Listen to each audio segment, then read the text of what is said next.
సభకు నమస్కారము.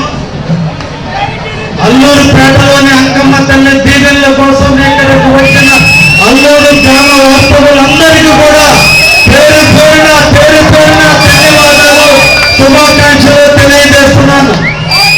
ఆ తల్లి దీవెనల కోసం నేను కూడా మీ ముందుకు వచ్చాను. ఆ తల్లిని దర్శించుకున్నాను.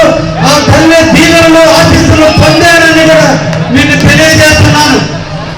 ఈరోజు అల్లూరు 5 అమ్మలు కాపు కాస్తున్న అల్లూరు.